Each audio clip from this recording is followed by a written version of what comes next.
Welcome to Thought Crime and Keto Crime, where Tracy does the sleuthing so you don't have to. Hey everybody, welcome back to Thought Crime and Keto and Crime. It's time for part 2 of Columbine. Today we've made it up to April 20th, the date of what we know to be the Columbine massacre. This is going to be kind of a rough one to get through, so I hope you understand. I am going to address as many of the individual students as I can. I will address each and every one of those that were killed. I may not get all of those that were wounded, though. There was quite a few wounded at different times, so I may not be able to touch on all of them, but I will touch on as many as I can. I may have to stop the video. I've teared up a couple of times just writing my research, so please understand that I will have to pause if I get a little verklempt, which I'm a softie, so that happens. Also, after we finish talking about the actual killings and massacre, I will get into the aftermath and the theories around it and what happened as far as the lawsuits and the punishments afterwards. So, let's get into it, shall we? They woke up at 5 a.m., April 20th, Eric and Dylan. They got up as if they were going to their normal 6 a.m. bowling class. Dylan left his home about 5:30 in the morning, shouting out to Susan and Thomas, who were still asleep, simply saying bye. He went to go meet up with Eric, and they skipped all their morning classes because they still had some preparation to do. Across town, Coach Dave Sanders was in a rush to get to the school because he was running late for an early morning practice. Normally he would kiss his second wife, Linda Lou, goodbye, but that morning both of them were so hurried they didn't have the chance, and they simply shouted a goodbye to each other from their respective cars and took off. Dylan met up with Eric at the grocery store to get more propane tanks to finish out the remainder of the propane bombs they intended to make. They met at Eric's house after getting what they needed. Eric got the propane, Dylan got gas.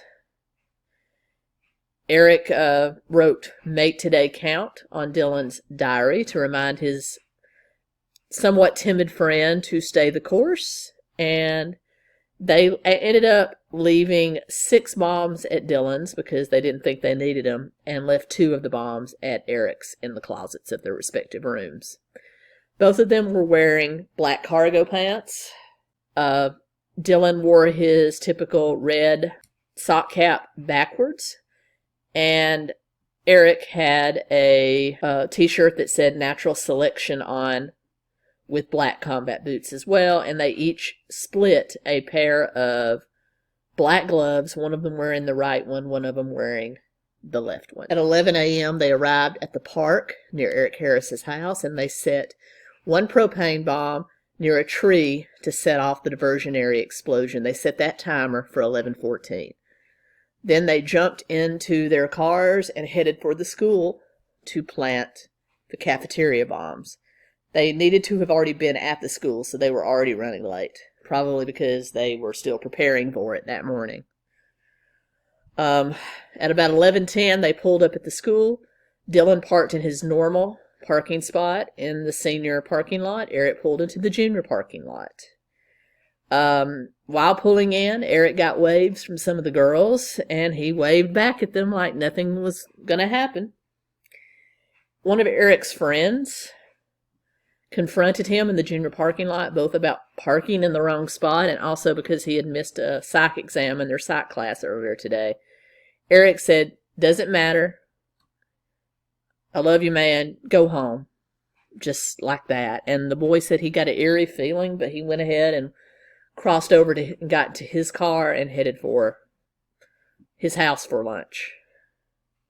They basically had about 3 minutes to get into the cafeteria and leave the duffel bags with the bombs and get the timer set. They entered the cafeteria. They left the duffel bags, which had already been set to go off, about 11:17, underneath the 2 load-bearing columns, and they headed back out to their cars to set the timers on those bombs and prepare to shoot the survivors running out the building.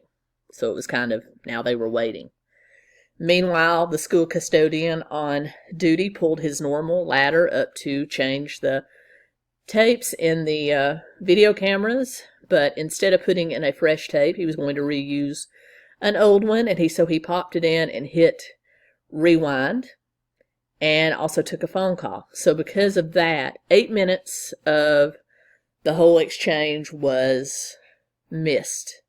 By the time the camera flashed back on, Eric and Dylan had already left the cafeteria. If the janitor had actually replaced it with a fresh tape, started recording immediately and not taken his phone call, most likely the video in the cafeteria would have caught the boys leaving the duffel bags in the cafeteria. But because of, one, rewinding a used tape, and two, the custodian taking a phone call, neither of these are like bad things, but it just happened to be the wrong thing to happen at the wrong time, if that makes sense.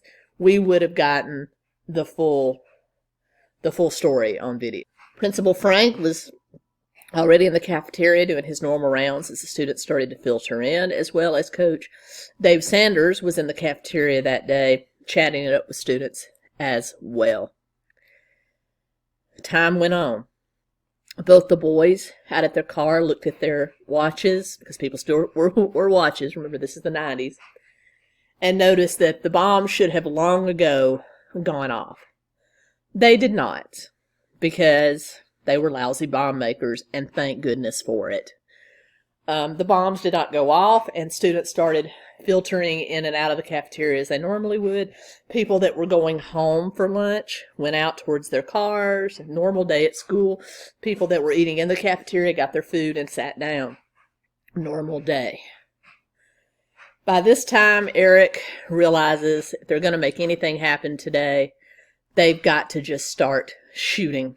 So he runs quickly over to Dylan, who is just standing at his car like a beta, waiting for direction.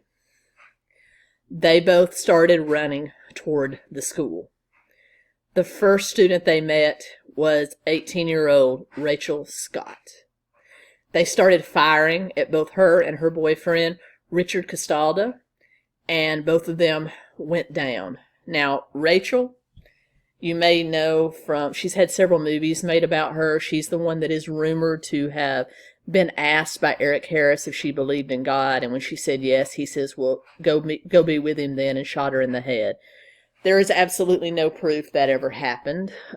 Richard is still alive. He is permanently paralyzed as a result of being hit in the spine.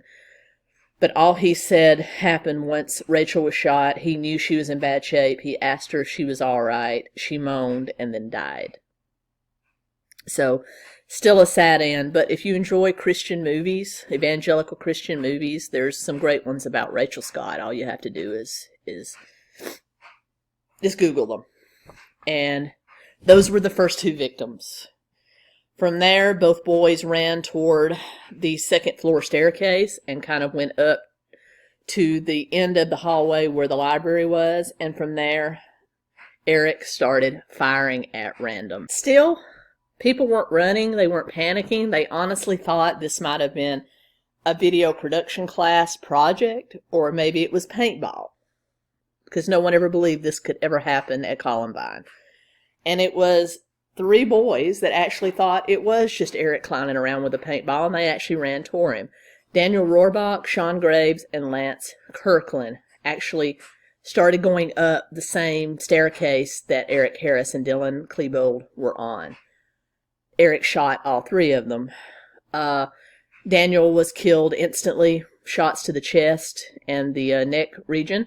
Sean was shot in the back. He said he could no longer feel his legs. And Lance Kirkland was also shot in the torso region. Lance fell down and stayed down. He passed out for a bit, and so he thought that more time had passed than actually was, but actually just a few seconds had passed when he came to. He saw somebody standing over him. He said he reached up and grabbed the person's pants leg and asked for help. And unfortunately, it was Dylan Klebold, and Dylan said, "Sure, I'll help you," and shot him again point blank. He would go on to survive. Sean was seen by a custodian who grabbed him and drug him toward the bottom entrance to the school, to the cafeteria, but was shot at by Eric Harris, so he had to jump away. He yelled to Sean, who was now laying in the doorway of the cafeteria between the door and the entrance. He whispered to him, "Play dead, play dead." And Sean did. He said he couldn't feel his legs. He thought he was dying. So he just kind of put himself into a trance and laid there.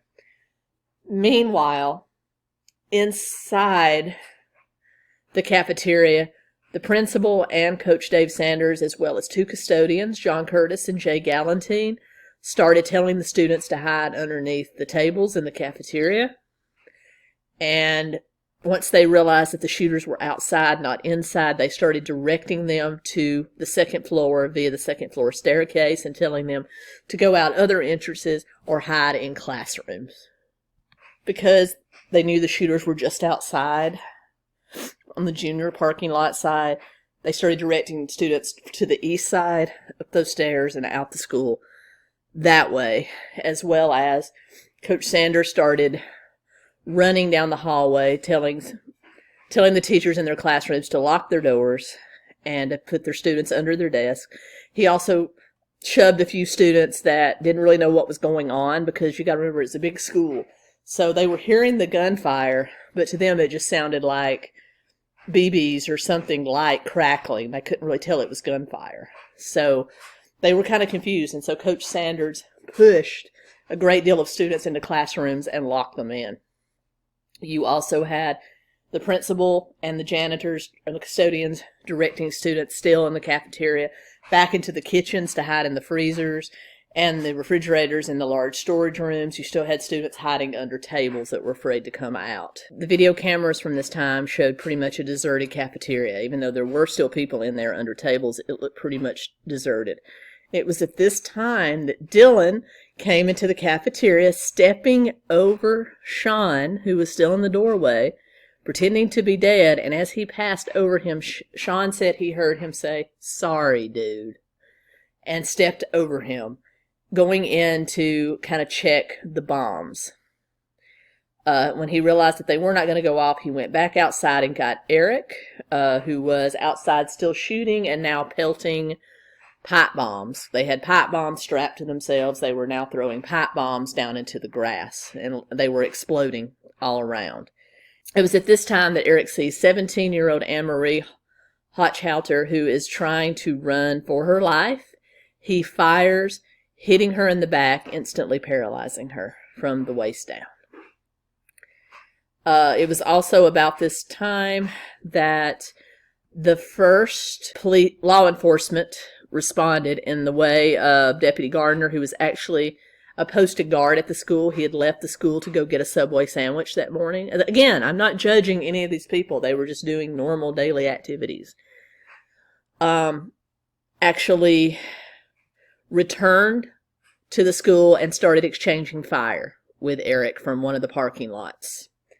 He also then heard the first 911 call come in from a student that was outside on his radio, saying that a female had been shot. They did not know if she was dead, referring to Rachel Scott. Art teacher Patty Nielsen had been in the library, and she came into the hallway when she heard what sounded like gunshots to her, and she saw through two sets of glass doors somebody outside the stairwell potentially firing. She honestly thought it was a video production project as well, but she decided she was going to deal with it. So her and a student who was trailing behind her went down the hallway through the two sets of doors, almost to the end of the door, when she realized it indeed was not just a project. And by that time, Eric turned the gun on her and the junior student.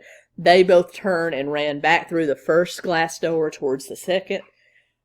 It was at that point that both of them said they felt searing hot pain into their shoulder. They had been hit by shrapnel. They weren't actually hit by the bullet, but they were hit by the glass exploding when the bullet hit it. They both stumbled into the library, and it was there that Patty Nielsen said she picked up The phone, she was very meticulous. She said she could not waste any time. She hit 9 to get out of the school and dialed 911, and it is her very famous 911 call that I'm going to play for you now. Jefferson County 911. Yes, I am a teacher at Columbine High School. There is a student here with a gun. He has shot out a window. I believe one shot. I've been Columbine High School. I don't know what's in my shoulder. If it was just the last beat or what. Okay, has anybody been injured, ma'am? Yes.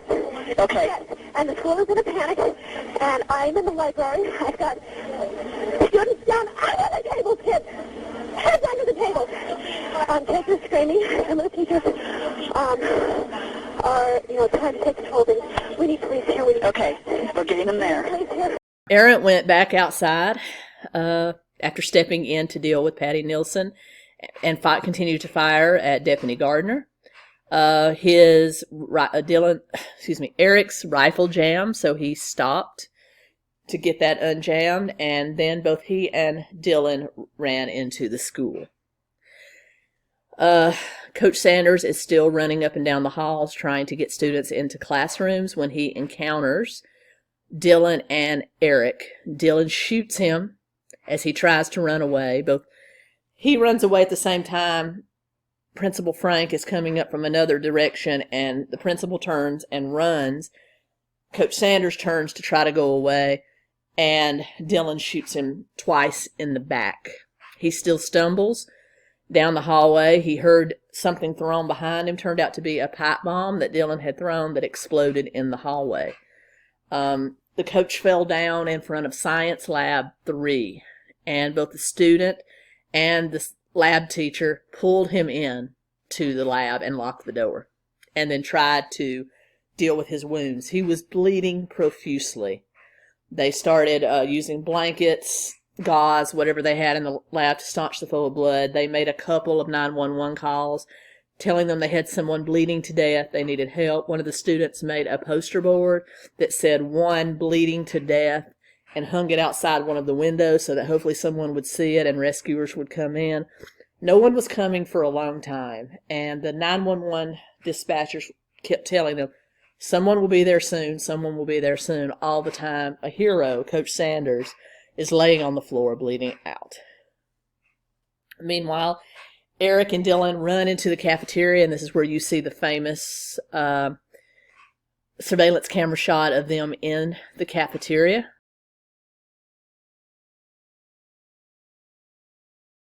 They go up to check the bombs. They fire off a few rounds at the bombs, trying to get them to detonate. They still did not go off. During this process, other deputies, Jefferson County Sheriff's deputies, have arrived on scene. Eric exchanged fire through a window with a couple of them, but then they raced upstairs toward the library. And there was just generally a lot of confusion on campus now with first responders starting to get there. No one knew how many shooters, where they were. Both the boys took off their trench coats. Dylan's in the library. Eric's just as he stepped inside the school. And then you also had a contracted painter on the roof that was seen by people, thought he might be one of the shooters. So you had the illusion of more than 2 shooters. So there was a lot of confusion.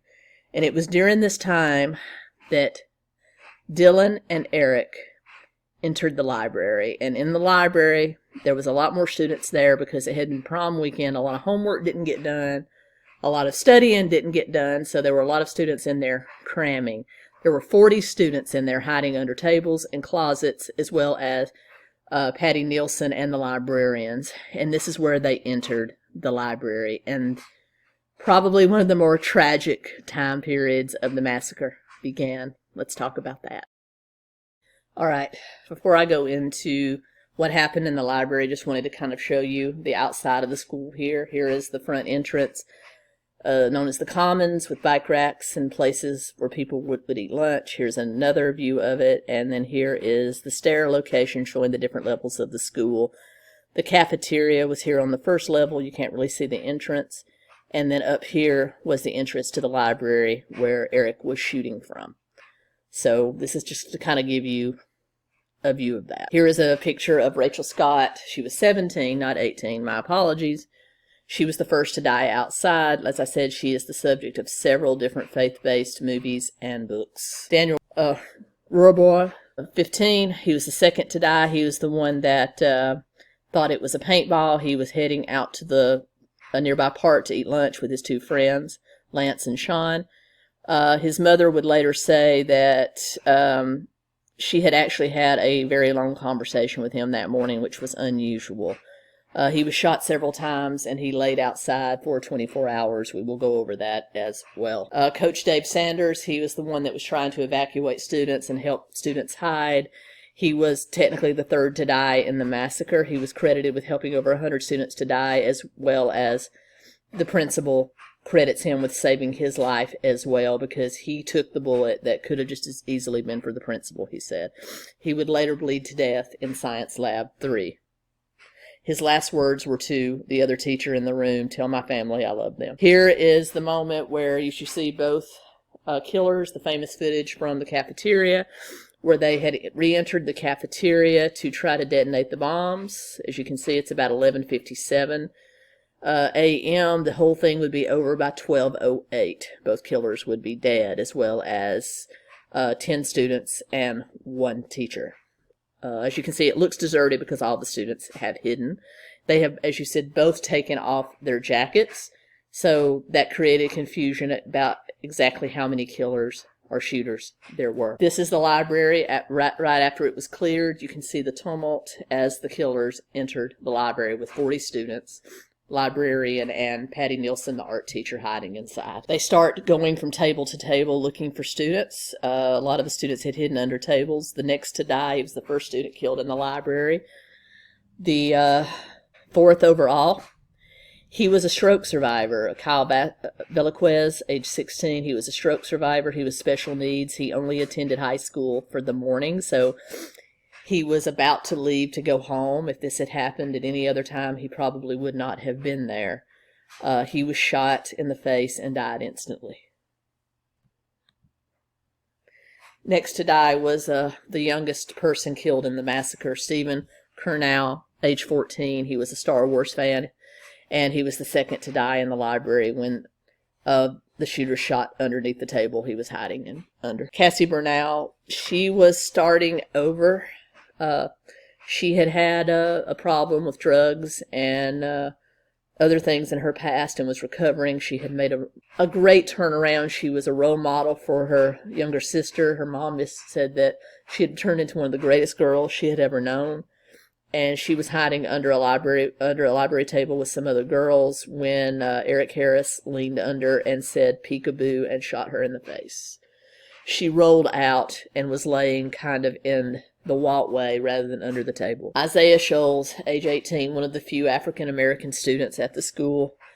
He wanted to be a stand-up comedian. He had a heart defect as a child and overcame it to both wrestle and play football. He was hiding with 2 of his friends, studying with 2 of his friends in the library, and hid under the table with them. He was very popular with the students. Both of the killers, and I say killers because they are, both of the killers targeted him, yelling racial slurs at him before they shot him dead. He was the fourth to die in the library. Matthew Kechter, 16, was studying with Isaiah and their friend Craig Scott. He also played football and lifted weights.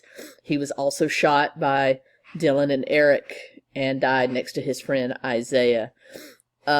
Craig Scott, their third friend, was wounded but played dead and laid in the blood of his 2 dead friends. Laura Townsend was 18. She was hiding under tables with some friends. She comforted her friend Val Schnur, who she held her hand during the entire ordeal, whispering, "It's going to be okay, going to be okay." Val did live, but she was shot. Lauren was shot about 5 times and died holding her friend's hand. She played volleyball and was a straight-A student. John Tomlin, age 17, he helped hide his friend Nicole Nolan, who was kind of froze. He drug her under a table. He held her hand until he was shot twice and died. Nicole was shot in the stomach, but she would survive. Just the courage of these children is just amazing. Kelly Fleming, age 16, she loved to write poetry, which is what she was doing in the library that morning. She was a newbie in the to the school, so she didn't have a whole lot of friends. She tried to hide, but because there were so many other students under the table, she was kind of partially visible, and they shot her in the back. She fell halfway into the walkway, halfway under the table. Daniel Mauser, he was underneath the computer table. He attempted to trip Dylan by pushing a chair in front of him, hoping that he would fall and drop the gun, and maybe he could get it. Ironically, he was a gun control advocate. He had discussed it with his father. They had gone to some rallies. He really believed that guns were too easy to get, and ironically, he was hoping to trip Dylan so that he could get a hold of the gun. Dylan, of course, the chair missed Dylan. Dylan looked at him and said, "Nice glasses," and shot him in the face. Corey DePuter was shot next. 17, just all-American kid, straight-A students, loved to read fantasy books. He was shot underneath the table where he was hiding. And finally, reaching the end of the students they thought were in the library, Eric and Dylan came to the southwest end of the library behind some shelves of books, and they both put a bullet in their head, therefore ending the Columbine massacre at 12:08 p.m., April 20th, 1999. And once the shooters were dead, chaos reigned on the campus. You still had the full force of the Jefferson County Sheriffs, led by Sheriff John Stone, who were there. They had set up a tactical area just about a half mile from the school. Any students that came out were immediately evacuated to both nearby homes and community centers and the public library. The public library and the community center, where the students were, put up a sign-up sheet for students to sign their names and print their names so that they would know who was there. Around noon, this is 8 minutes before the two shooters committed suicide, you finally had officers start to storm the school from the east side and started searching door to door, blasting open doors, and helping the terrified students and teachers out of the building. Another team came in from the west doing the same thing, started to rescue the wounded both inside and out. Before he had journeyed into the library to meet his own death, Eric had fired at a few of them. However, he did not hit any of them. And then finally you had SWAT enter the cafeteria and stormed from the west as well. They liberated the people hiding in the cafeteria storage areas. It was now that rumors started to abide. And no one really knew what was going on, but you had the rumor mill starting. You had the media getting involved. You had the students calling the media. You even had somebody that was hiding in the school under his desk talking on air with an anchor. You had students calling other reporters. You had students calling each other, and they all had their suspicions about who did this. And two names came up, Eric Harris and Dylan Klebold. Dylan's good friend Nate actually called Dylan's house asking, because he hadn't seen him in school that day, he wanted to ask if he was there. Tom and Susan, who both happened to be home, said no, he wasn't there, and Nate tearfully asked if they could please see if his trench coat was there. Terrified Tom went into Dylan's room, looked in his closet, looked all over his room, could not find the trench coat, and he said at that point he knew that his son was involved in this, and he called the police and he called a lawyer. Meanwhile, while the police are trying to liberate the school, you still have science lab number 3 on the second floor with that one bleeding to death sign in the window, desperately calling for help. By the time the police actually got there and took him away, he died en route to the hospital. Many of the students who were hiding in classrooms, like I said, it was a huge school, so they didn't really hear the shots anymore. They were watching what was happening on the school's CCTV system, and those are the ones that started to make calls to the local press. Meanwhile, you had FBI agent and criminal psychologist Dr. Dwayne Fusela arrive on scene. Dr. Fusela was, ironically, had been involved in the Branch Davidian storming of the Waco Branch Davidian incident. He was the last person to talk to David Koresh on the phone before they set fire to their compound. He was a brilliant a hostage negotiator and just negotiator in general. And he came to the school because his son, Brian, went to school there. He was more looking for his son than anything, but also decided to offer his services to see what he could do, because he was not only a well-known FBI agent that came from the Denver office, but he was also someone that had instructed some of the SWAT members on hostage negotiation as well. So he teamed up with some of those officers and tried to make head or tails of what was going on. Again, a lot of misinformation coming out because you have students watching CCTV, you have reporters all around the area, you have police on 3 sides of the school not really talking with each other. You had Jefferson County not really communicating with the Littleton police force, who had actually finally got there, because this was still an unincorporated area. It was just the Jefferson County Sheriff's Department mostly.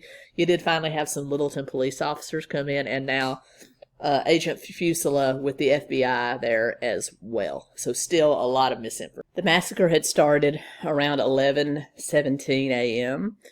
and ended at 12:08, but it wasn't until 1:30 to 2 p.m.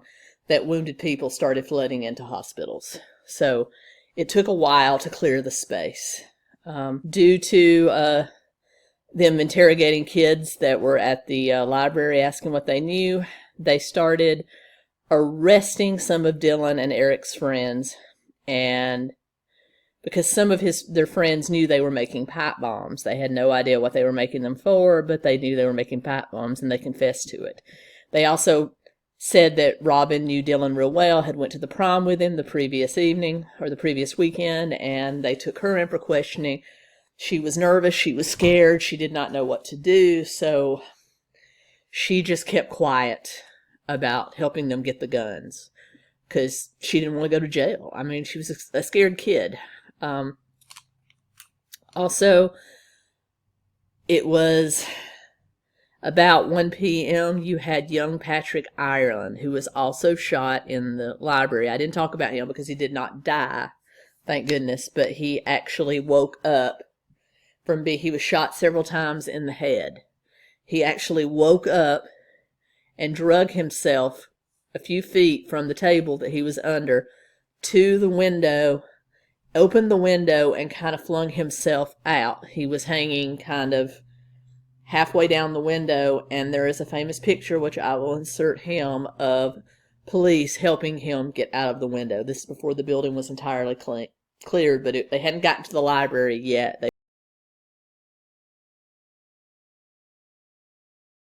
They were in the building, and they helped him get to safety. He recovered almost fully. He has a little bit of, he said, slow mental acuity sometimes, but he made it. Brave young man. So there was still a lot of chaos, even as chaos. I know. Still reeling from this, just stunned at the numbers that came out all day long. An awful lot of people thought that there were only perhaps going to be a few fatalities out of this, and as terrible as that would be, to hear that there are 25 fatalities is just stunning to people. That may include some teachers, from what people have said. The chaos down there is impossible to overstate, Peter. This afternoon, students were going everywhere, gunmen or more. So I say that a lot, but it's absolutely true. This was one of the most chaotic. Even by the time President Clinton spoke, we still didn't know everything. I've asked the Attorney General and the Secretary of Education to stand ready to assist local law enforcement, the schools, the families, the entire community during this time of crisis and sorrow. A crisis response team is ready now to travel to Colorado, and I strongly believe that we should do whatever we can to get enough counselors to the families and the children as quickly as possible. I know the other communities that have been through this are also ready to do whatever they can to help.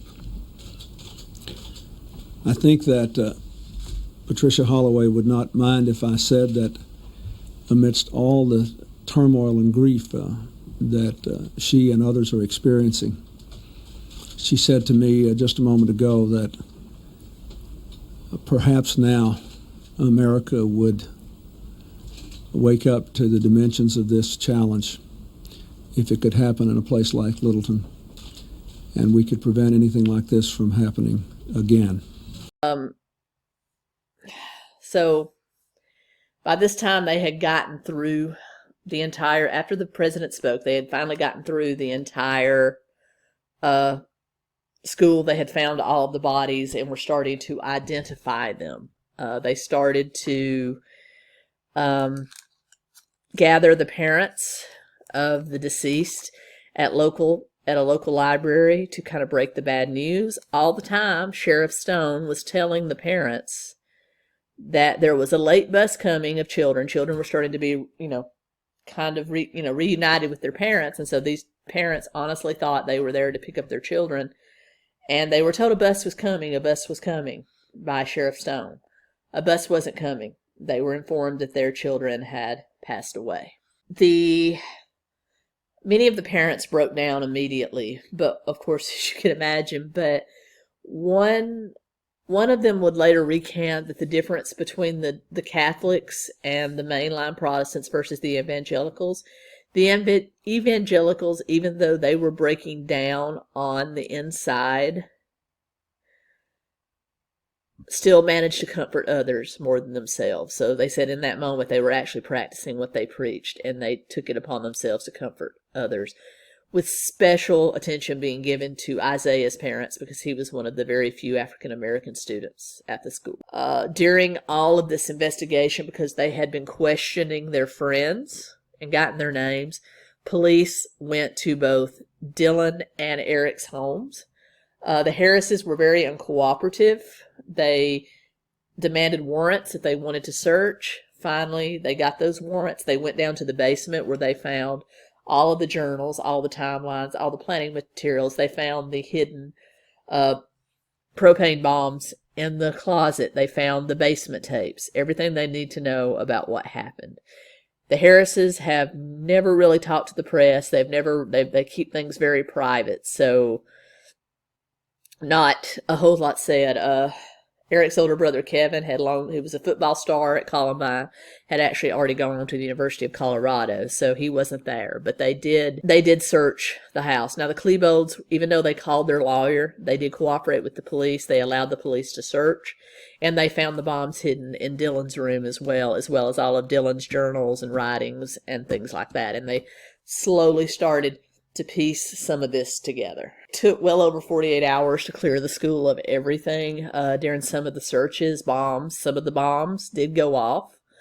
One of them was the decoy bomb over in the park near Eric's house. It did go off and start a small grass fire that was easily taken care of. Some of the bombs planted in the school did pop off while they were being removed. No one was hurt, thank goodness. Probably the worst part of this is that the students laying on the grass outside the school, those bodies laid there for over 24 hours, about 28 hours. Those bodies laid there. So that was Daniel and that was Rachel, laid out there for the longest time. Rachel might have been removed a little sooner than Daniel, but they were still left to lie out there. So you had a lot of angry parents at how the bodies of their children were treated, and I can't say I blame them. Joining us now from outside the scene of today's tragedy, John Stone, the Jefferson County Sheriff. Rough day, huh, Sheriff? Rough day. Sad day for Colorado. A sad day for the country. What is it that you can tell us about the situation inside that building now? Because I gather you still haven't been able to remove the bodies. That's correct. We have an unsafe situation due to the amount of bombs we found in the school. We removed 12 of them out of there so far. We're running into booby traps at different locations due to the late hour here right now, and we're going to secure the site for the night. We can't even go in and remove bodies or do any of that identification because of the massive amount of ordnance that we run into in the building. It makes it an unsafe situation right now. When you talk about bombs, what are you talking about? Pipe bombs or grenades? I haven't seen any of the devices yet, but a lot of them are handmade devices, and but we've exploded several of them. We found them both outside in the parking lot of the school, outside of the school area, and so far a dozen of them in the school. So we have the aftermath. We have a country and a community trying to figure out what happened and why this happened. You had lawyers being hired on all sides. You had lawsuits being filed against the Klebold's, against the against the Harrises, against the Jefferson County Sheriff's Department about how they handled the investigation and especially the removal of the student bodies. You had lawsuits filed against the school system. You had everybody suing everybody and all the time trying to find out why this happened. Of course, highly evangelical area, the evangelicals immediately blamed Satan. Satan was behind this. It was Satanism. It was Satan walking among them. You had those fire and brimstone services coming out at the local evangelical churches. The mainstream and the Catholics had a very different take on it, but you had Satan as the main thing. You also had them being accused of being part of the trench coat mafia, which was a group of boys that did hang around with trench coats and were computer geeks and gaming geeks and played Dungeons and Dragons and didn't really like jocks too much. But Dylan and Eric were never seen in any of their pictures. They weren't friends with any of the boys. Those men now have been interviewed and said they didn't really know Eric. They didn't really know Dylan. Dylan and Eric were not part of their group. And they only used their trench coats maybe to put the blame off on them, but they were not part of the trench coat mafia, and it was not a plan to shoot jocks. It was a plan to commit suicide and take as many people out as you could. Then, of course, you had gun control issues that came out of this. It was too easy for them to get guns. It was, there's also the argument that maybe more armed security guards there would have helped. You had the one armed security guard that was not on post. He did return fire, exchange fire with Eric Harris. Didn't really hit him, but he did keep Eric Harris occupied. Maybe if there had been more armed security there, they A, wouldn't have tried it, or B, they would have kept them pinned down so that this many students wouldn't have died. Who knows? I'm a big believer in Second Amendment, but I think there needs to be some regulations about who gets guns. I mean, I really do. If we would just I think gun shows should go. I'm going to say that gun shows should go. And private sales, you should still have to do background checks and things like that. That's as political as I'm going to get.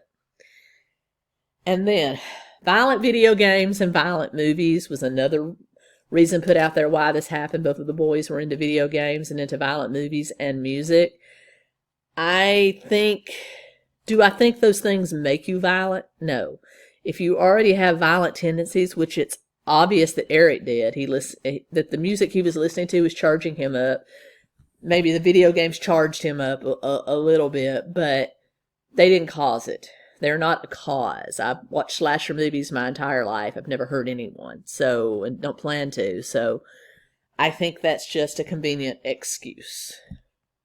Finally, mental health. And I think mental health is probably the majority of the reason why a lot of bad things happen. We let mental health go untreated for the most part in this country, and that's a sad thing. I don't know what the solution is. I think better health care, more access to health care. Definitely, I think we still need to have state-run mental hospitals where people can get the help that they need. If either of these boys had been there and gotten the help they needed, this wouldn't have happened. Dr. Fuselier was the main one that led the investigation of the basement tapes and all the writings and everything that Dylan and Eric left. And he basically said it best. You had a homicidal psychopath meeting a depressed man with suicidal tendencies, and this is what happens. Dylan I saw as primarily suicidal, hooking up with Eric Harris. So you had anger and homicidality on one side, and depression and suicidality and emotion on the other side coming together and led to a fatal friendship. So I'm going to vote for a lot of things, but mental health is one of the main ones. And the legal aftermath, Mark Maines and Philip Duran, who helped them get both the Tech 9s and the shotguns. Mark Maines was sentenced to 6 to 9 years for selling the guns, and Philip Duran was sentenced 4 to 5 years for introducing them and helping them get it. Lawsuits, all but one of the lawsuits against Jefferson County Sheriff's Department were dismissed except one. The lawsuit of Coach Dave Sanders' daughter, who said that they caused undue harm by not evacuating him properly and by continuously lying to the people in the lab with him that help would be there in a moment, in a moment, in a moment. And they were awarded in 2002 a little over $2 million. Jefferson County admitted no wrong, but they did settle with them. And Dylan Harris's family, Eric Harris's family has never really spoke to the authorities. They won't. They probably never will. Only a little bit of the basement tapes have been released, and Susan Klebold has been the only one to speak out and talk about it. You know, parents of mentally ill children that don't know they're mentally ill. She's been a huge advocate and has gone around and been very open about the things she did wrong as well as the things that she didn't understand, and can now look back, and if she can help educate other parents that may prevent this from happening again, that's what she wants to do. Didn't you wonder why he wanted a trench coat? What was that about? Well, I was the kind of kid who loved to look different. I mean, I was an art major. She says she does notice something, that Dylan seems to be losing interest in good grades. He builds his own computer and spends more time alone in his room. And sometimes he's moody and irritable. But she now says, as she looks back over her life, she is making a big mistake. Her son is changing, but she writes off the changes as an adolescent phase. Sometimes he would seem, distant or quiet. And I remember asking him, "Are you okay? Are you sure you're okay? You seem so tired." And he'd stand up and say, "I've got a lot of homework. I need to go to bed." And you let it go. And I let it go. And that's the difference. I would dig, if it were me today, I would dig and dig and dig. I mean, I had all those illusions that everything was okay. And so that's where we'll end. Columbine. That was a rough one. I hope you enjoyed it. If you want to support the channel and the podcast, all that's down below. Please like, comment, share, subscribe. Let me know what you think. Am I wrong about mental health being one of the major reasons? Let me know down below, the good and the bad. I can take it. I'll be back real soon with another true crime and another Reddit read. I hope you enjoyed it. Until next time, Keto Comics.